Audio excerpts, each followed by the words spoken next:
There are two cases we're about to cover, and both of them are really interesting true crime stories. I would love to hear what you think of them in the comments below, and how they should be judged morally as a Catholic. I also invite you to subscribe and like the video. Thank you. Welcome to another deep dive. Today, we're going to be looking at some really interesting French legal cases from the 16th and 17th centuries. Ah, okay. And all this through the lens of this, I guess you could say, intriguing scholarly article about something called, get this, aristography. Interesting. Yeah. Basically, it's like judges publishing accounts of their cases. It's like a true crime, but with like powdered wigs and quill pens. Exactly, yeah. So it might seem pretty normal to us now. Yeah. But these publications were actually like pretty groundbreaking back then. Judicial deliberations were supposed to be like top secret, right? Yeah. Shrouded in mystery. And so by publishing these accounts, judges like Jean de Courrat and Guillaume de Ségla, who, by the way, were both from the Parliament of Toulouse, were kind of like challenging the norms. Right. They were bringing the legal process out into the open. It makes you wonder why they were so secretive about legal decisions in the first place, though. Right. I mean, was it all about protecting the judges, or was there something else going on? Well, it goes back to like royal decrees from the 14th century, actually. Wow. And they were reiterated quite a few times. Okay. Really, it was all about like protecting the discussions that the judges had amongst themselves, you know, making sure they could interpret laws freely without any like outside pressure. Right, right. In some courts, like the Parliament of Toulouse, they took it really seriously. Wow. Like to the point that they actually forbade anyone from entering the clerk's office or the courtroom during deliberations. So it really was like this exclusive club where only the judges knew the secrets of the law. Yeah. And then these published accounts, these aristographies, come along and kind of shake things up. Exactly. So how did that shift even happen? It was a gradual thing, really. It started like way back in the late Middle Ages. Okay. Lawyers and judges, they'd keep these private collections of cases that they thought were interesting, noteworthy. Then, with the printing press, these collections started getting published. Often, like after the judge died. Right. It was a way for legal professionals to kind of share their knowledge and build a library of precedents. So each case became a building block Yeah, in this sort of evolving understanding of the law. exactly. Makes sense. Now, this article focuses on two judges specifically who played a big role in all of this. Jean de Courrat and Guillaume de Ségla. We've already talked about them. They both served in the Parliament of Toulouse. But their approaches to writing about these cases were pretty different, weren't they? Oh, yeah, totally different styles. Yeah. So Jean de Courrat, you probably know him best from his Arrest Memorable, right? It's a really detailed account of the Martin Guerre case. Oh, yeah. Which you've probably heard of. That's the one where the peasant is impersonated by an imposter for years. Right.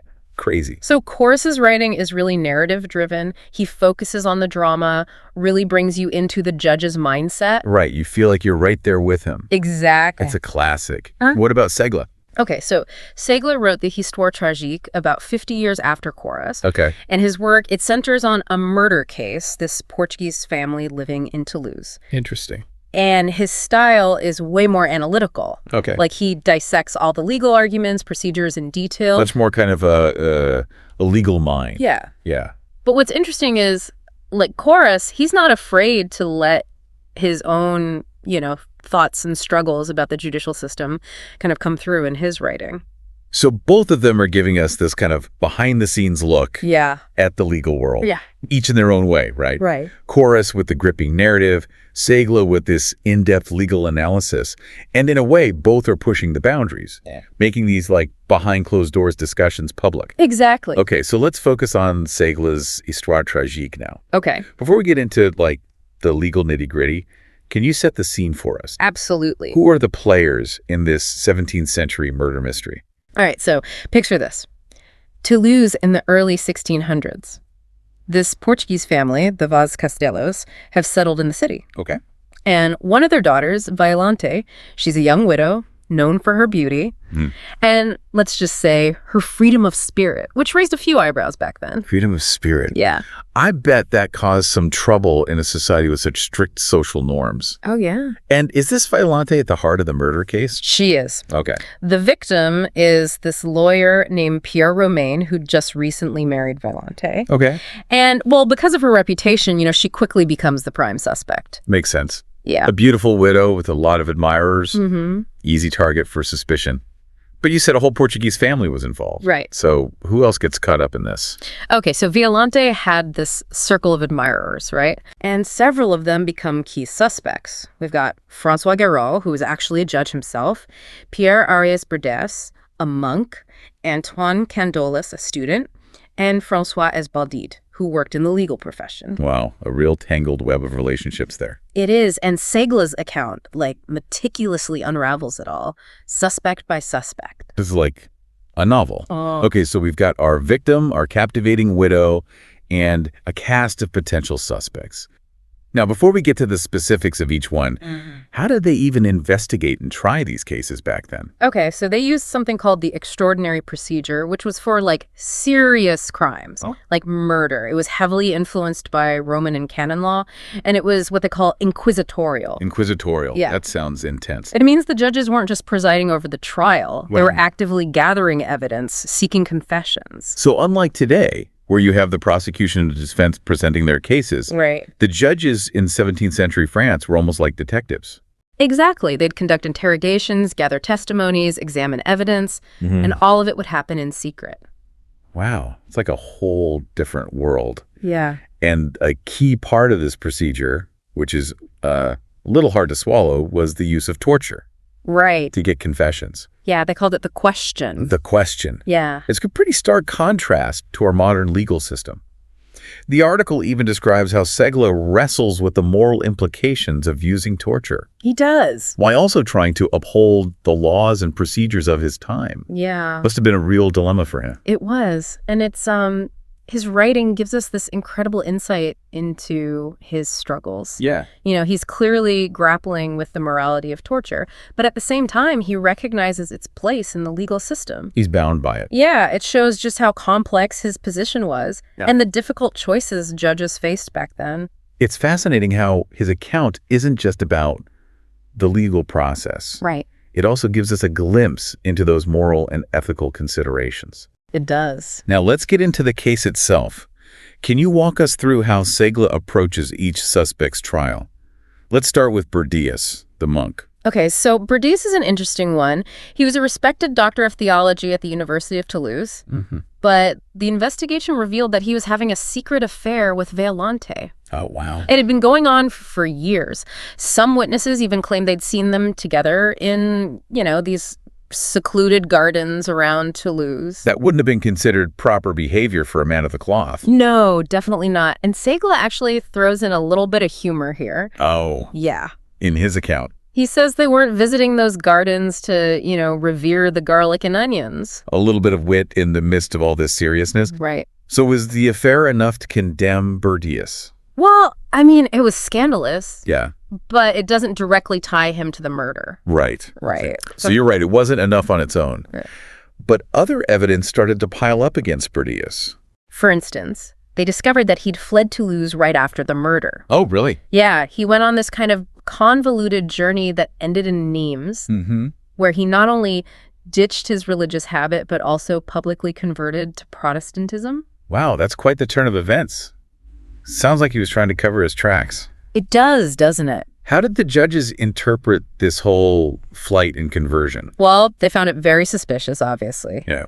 Here you have this respected theologian abandoning his prestigious position, converting to a different religion, all while a murder investigation is going on. Yeah. And this was a time of huge religious tension. It was. So converting to Protestantism was a big deal. It was a very big deal. So between the affair, the flight, and the conversion. Yeah. It sounds like the evidence was stacking up against Berdes. It was. But did they have any actual proof?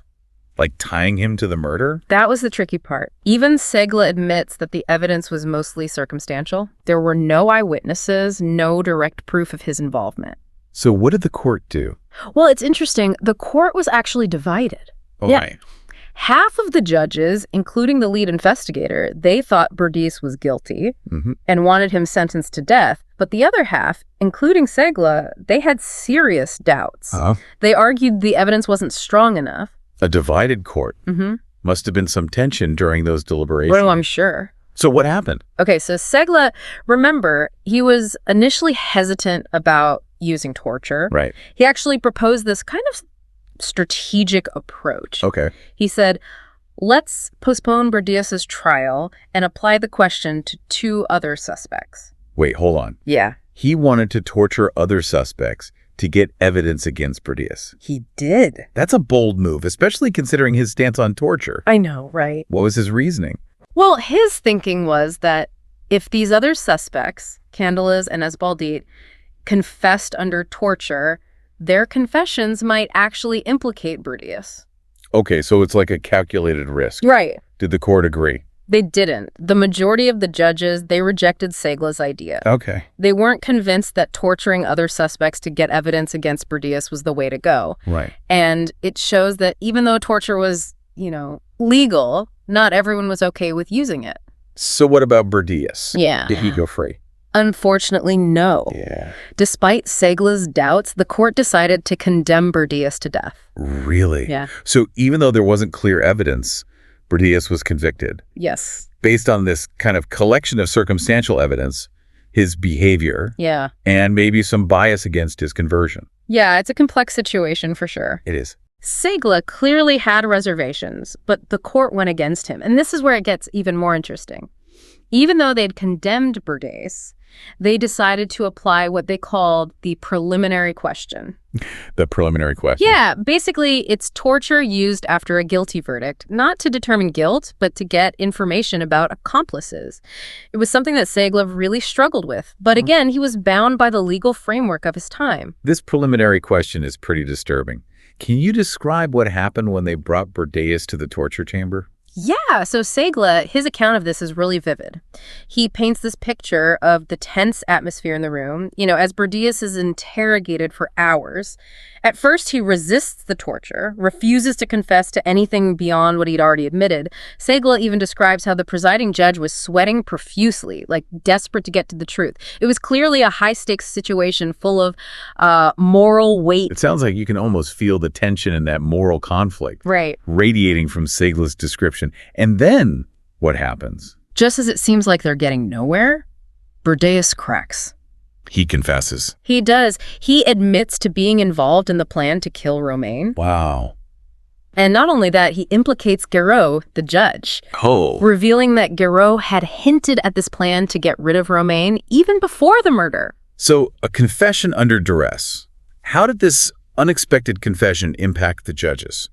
It seems like it gave them a sense of validation. Ségla actually attributes the confession to God's will repeatedly. It's as if he's trying to justify the use of torture by framing it as this necessary evil. Right. That ultimately led to the truth. So it's law, religion, and personal beliefs all mixed together. Exactly. But wait, there's more. Yeah.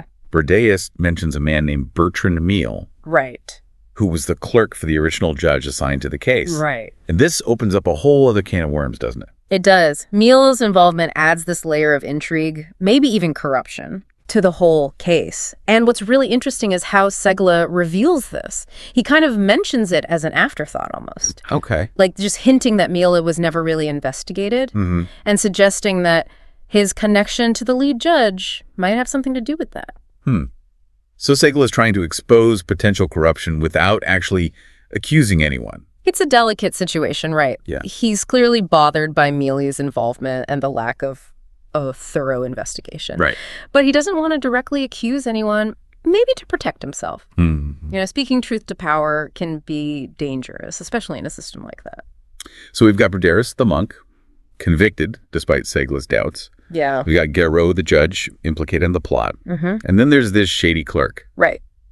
But what about the other suspects? Guerre himself, Candelas, and Esbaldit.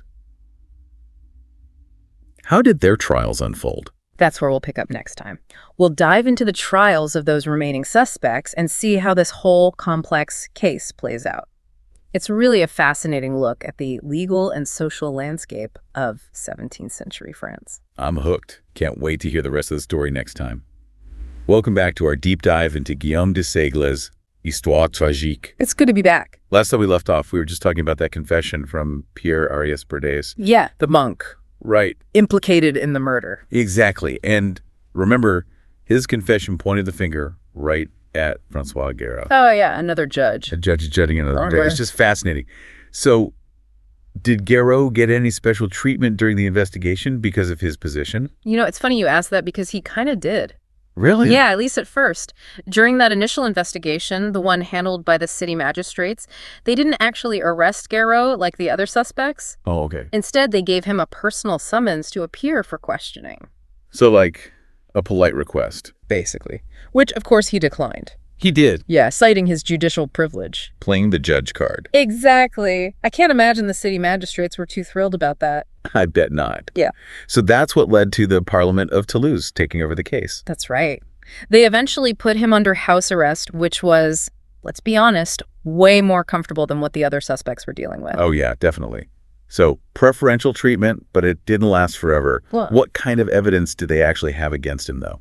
Early on, the charges against him were pretty weak. They knew he was part of Violante's circle of admirers. Okay. Investigators found some love letters, even a poem he'd written to her. Love letters and poetry. That sounds more like a romantic fling than a murder plot. Right. And Ségla even admits that they didn't really consider him a serious suspect until Berdes' confession changed everything. So what exactly did Berdes say about Guerre's involvement? Well, according to Ségla, Berdes claimed that Guerre had actually hinted at his plans to get rid of Romain. He used this really obscure historical reference. What was it? He said something like, Mors Conradi vita Coroli, which refers to the execution of Prince Conradin by Charles of Anjou way back in the 13th century. It's a pretty roundabout way of suggesting a murder plot. Talk about a coded message. Was there any other evidence to support what Berdes was saying? There was. Several witnesses came forward saying that Guerre had been talking bad about Romain before the murder. Like what? Calling him names, expressing regret that Violante had married him, that sort of thing. So we've got a motive. Jealousy, a desire to get rid of the husband. Oh, but yeah. did they find anything concretely linking Guerre to the actual killing? No, unfortunately not. The case against him was still mostly circumstantial. Okay. Relied heavily on Berdes' confession and the witness testimonies. But here's the thing. In this instance, Ségla, who was leading the investigation, actually seemed more convinced of Guerre's guilt. Interesting. So earlier, he was so hesitant to convict Berdes based on circumstantial evidence. Right. But now he seems more willing to believe Guerre was guilty. What do you think changed his mind? It's hard to say for sure. Maybe Berdes' confession plus the additional witness testimonies was enough for him. Or maybe it was his personal feelings about a fellow judge potentially being behind a murder. It really makes you think about how personal bias, even unconsciously, can play a role in these legal proceedings. It's true. Even in a system that aims for objectivity, there's always a human element involved. Oh. So how did the court proceed with Guerre? Did he ever confess? Nope. He insisted he was innocent throughout the whole trial. But even without a confession, even acknowledging that the evidence was weak, the court decided to apply the question. To a judge, that's a risky move. Talk about scandal. It was a very controversial decision. Ségla actually describes watching Guerre endure 2 rounds of torture without confessing. It's a stark reminder of how brutal the system was. Yeah, it was. So he maintains his innocence under torture. Did they have enough to convict him without a confession? This is where things get really complicated. Because despite the lack of confession, and even with the weak evidence, the court decided to move forward with sentencing. But they couldn't agree on the punishment. Another divided court. This case just seems to be full of these moral and legal dilemmas. What were the different opinions on how to punish Guerre? Some judges, pointing to Roman law, wanted a harsher sentence. Okay. Like sending him to the galleys or banishing him. Okay. Others, thinking about his age and status, were leaning towards something more lenient. So it was a balancing act, weighing the crime against his social standing. Right. Where did Ségla stand on this? At first, he was leaning towards banishment, thinking Guerre was too old for the galleys. Makes sense. But then he changes his mind. He actually brings up this key legal principle. Punishment should fit not only the crime, but also the social status of the offender. So justice wasn't blind to social hierarchy. Nope. Ségla argued that a judge, someone who's supposed to uphold the law, should be held to a higher standard. So a judge breaking the law is a bigger deal than an ordinary person doing the same thing. Exactly. It's about maintaining the integrity of the system itself. What happened to Guerre in the end? They sentenced him to death, convicted him of orchestrating the murder, and he was executed soon after. The court even confiscated most of his property. It's a reminder that justice, or at least what they considered justice back then, often came at a steep price. It's a dramatic end for someone who once held so much power. It is. Okay, so we've covered Bertrande and Guerre, both condemned. But we still have Candelas and Esbaldit to go. How did their trials play out? Well, those cases moved a bit faster, partly because, the court already had a sort of pattern for dealing with these suspects. Right, a precedent set. Exactly. Let's start with Candelas, this student, Violante's devoted admirer. Right. Ségla actually describes him as totally smitten with her. Okay. Even using these, comparisons to ancient myths and poetry. But was infatuation enough to convict him of murder? Of course not. But during the investigation, they found out Candelas had made some, let's say, hostile remarks about Romain. Okay. And he was also part of that group that went with Romain on that walk the night he was killed. Right. But like with Berdius, the evidence was mostly circumstantial. So how did Ségla handle this case? Did he suggest using torture on other suspects to get more information on Candelas like he tried with Berdius? Actually, no. He didn't? He didn't. In this case, he seemed more certain of Candelas's guilt, even without solid proof. He actually recommended a death sentence right away, didn't even mention torture. That's a big shift from his earlier hesitation. What do you think explains that? Tough to say. Maybe the weight of the case, combined with the confessions from Berdius and Guerre, made him want a quick resolution. Or maybe he saw Candelas as less sympathetic than Berdius. Like he was a young guy, easily manipulated by a woman and a corrupt judge. Makes you wonder how much a judge's personal feelings influence their decisions, even when they're trying to be impartial. That's a good point. So, Candelas was condemned to death, just like that, based on Ségla's recommendation. He was. However, because he was so young, they spared him a more gruesome execution. Ségla mentions that some judges wanted to punish him more severely, but ultimately he was sentenced to beheading.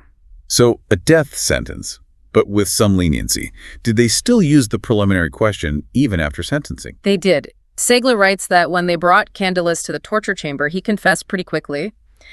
Guerre bribed him, told him where to find the assassins. But they still tortured him after he confessed. It was the standard procedure. It's a grim reminder of how harsh the system was. So Candelas confessed, was condemned, and met his end. What about Esbaldit? Okay, what about him? His trial was similar to Candelas's, but Ségla seems to have really disliked him. Right. Called him the most depraved and corrupt of the accomplices. It makes you wonder if his personal feelings about Esbaldit influenced how he saw the case. That's harsh. What made him so sure of Esbaldit's guilt? Well, Esbaldit was acting suspiciously the night of the murder and was arrested. Okay. But they let him go because they didn't have any evidence. Later, though, they found out he was also part of Violante's circle and had hosted her at his house after she left the convent. There were even rumors of, let's say, inappropriate behavior between them. So, more scandal swirling around Violante. It seems like her freedom of spirit keeps coming back to haunt everyone involved. Was there any hard evidence linking Esbaldit to the murder itself, though? Not at first. Ségla admits that if Esbaldit had been tried before Candelas confessed, there would have been serious doubt about his guilt. But Candelas' statement implicating Esbaldit sealed his fate. Another case built on circumstantial evidence in a chain of accusations. Did Esbaldit maintain his innocence? At first, he did. But like the others, he confessed under threat of torture. He admitted to knowing about the plan and being at the murder scene, but said he was just there to point out Romain to the assassins. Claimed he didn't want Romain dead. That was just their defense? Did that spare him from torture? Surprisingly, yes. Ségla says that Esbaldit's emotional pleas, his tears, convinced the judges to exempt him from the preliminary question. They believed he was genuinely remorseful. It's a rare moment of compassion in this whole grim story. It's interesting how, even in a brutal system, human emotion could sometimes influence the course of justice. So we've seen a monk condemned, a judge facing judgment, a student and a legal professional caught up in it all. And through it all, there's Violante. So how does Ségla finally address her case, the woman at the center of this tragic tale? That's what we'll talk about in the final part. We'll dive into Violante's trial and how Ségla, a man of his time, deals with the complexities of her case. It's a fascinating look at gender, social norms, and how personal biases play into the legal system in 17th century France. Can't wait to hear it. Welcome back to our deep dive into Guillaume de Ségla's Histoire tragique. We've been following this murder plot, and we've seen a monk, a judge, a student, and a legal professional, all convicted and all connected to Violante. Now it's finally time to focus on Violante herself. After all this buildup about her beauty and her freedom of spirit, how does Ségla present her trial? Well, he doesn't hold back. He really paints a harsh picture of her. Gone is the beauty and the charm. Now she's facing accusations of immodesty, adultery, incest, sacrilege, treason, murder, and assassination. He even goes so far as to call her face hideous and frightening. Wow, that's intense. It seems like he's already decided she's guilty. It does, doesn't it? And this is where you really see Ségla's own biases and those societal norms of the time. Remember, this is 17th century France, and they had very strict ideas about what a woman's role should be. Someone like Violante, who seemed to defy those norms, would have been viewed with a lot of suspicion. Absolutely. So how does Ségla build his case against her? What evidence does he use? He leans heavily on her reputation, and he uses testimonies from people who saw her as immoral or dangerous. Okay. He brings in witnesses who claim that she complained about her husband and even said she wanted to marry Berdius after Romain died. So connecting her to one of the other suspects. Exactly. He even brings up the seemingly insignificant detail about her asking her maids how a widow should act during a funeral procession. Trying to make it seem like she was planning something. Right, as if this innocent question means she had murderous intentions. It sounds like he's grasping at straws, trying to fit everything into this narrative of Violante as a manipulative woman. It does seem that way, and to make his argument even stronger, he goes back to these popular beliefs about women in general. Drawing on ancient philosophers, biblical examples, to paint this picture of women as deceitful, vindictive, easily led astray by passion. So he's using these generalizations about women to justify his suspicions about Violante. This is a classic example of how bias can influence legal proceedings. Absolutely, and he doesn't stop there. He also points out that she's both a foreigner and a widow, which makes her even more suspicious in his eyes. Right, because foreigners weren't always trusted, and widows, especially young and attractive ones, were often seen as a threat. Exactly. So basically, Violante's very existence challenged the norms of 17th century France. So how does she respond to all of this?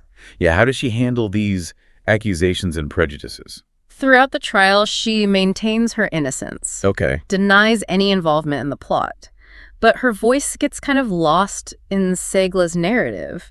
It's a reminder that even in a legal system, power and social biases can determine whose voices are heard. That's a powerful point, and I imagine the outcome of the trial wasn't in her favor. You're right. It's not surprising given Ségla's account that she's found guilty and sentenced to death. But unlike the others, she's given a less gruesome punishment. What does that mean? Instead of being hanged and burned, she's sentenced to beheading. Ségla says this is out of respect for her family, especially her brother, who was a well-respected physician. So even in her punishment, she's connected to the men in her life. It emphasizes how women's social standing was tied to their relationships with men. But the story doesn't end there, does it? The preliminary question comes up again. It does. Even though they've sentenced her to death, they still subject her to torture to try and get information about other potential accomplices. It almost seems like they couldn't imagine a woman acting alone in this crime. Yeah. That there had to be someone else influencing her. That's a really interesting point, and Ségla's account kind of supports that idea. He describes how she initially resists the torture, but then after confessing her sins to a priest, she suddenly changes her mind. A religious awakening. Perhaps. She asks to speak to the presiding judge privately. Okay, what happens during this meeting? With Ségla and some other judges present, she confesses to knowing about the murder plot. She says she was aware of it, believed the others intended to kill her husband, but she doesn't admit to actively participating in the crime. So a confession, but one that makes her seem more like a bystander. Right. And it's interesting how Ségla presents this confession. He frames it as a result of her religious repentance, not because of the torture. So he's taking the focus away from the brutality of the preliminary question. Exactly. And using religion to justify it. It's a way to make the system seem less flawed. So Violante confesses and prepares for her execution. But there's one last detail Ségla adds, right? There is.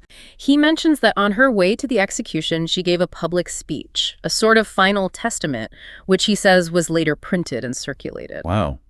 What did she say in this speech? She expressed remorse for her behavior, her flirtatiousness, and warned other women to learn from her mistakes. She urged them to be virtuous, to obey their parents, and avoid worldly temptations. It's a fascinating ending to her story. It's like, even in her final moments, she's forced to conform to the same expectations that led to her condemnation. It really highlights the contradictions in Ségla's account. He condemns her for being immoral, but then seems satisfied when she repents and conforms to social norms. It's a glimpse into the complexities of justice, morality, and gender in 17th century France. Ségla's account is more than just a legal document. It reflects the beliefs, biases, and anxieties of his time. He presents himself as this righteous judge, but his own words show how personal judgments and societal pressures could influence justice. Exactly. What makes his account so valuable is that it allows us to see behind the curtain of this historical legal system. We see not only the procedures, but also the human element. It reminds us that history isn't just about facts and dates, it's about human experiences, and those experiences are often complicated. So as we wrap up this deep dive into Ségla's Histoire tragique, what's the key takeaway for our listeners? What can we learn from this 17th century drama? I think it challenges us to examine our own ideas about justice and fairness. It reminds us that legal systems, even ones based on tradition and religious beliefs, are ultimately human creations. They can be influenced by bias, social pressures, and individual perspectives. Ségla's account, with all its detail and insights into his own struggles, gives us a chance to think about these timeless questions. It's a reminder that pursuing justice is a constant process. It requires us to reflect, think critically, and challenge our own assumptions.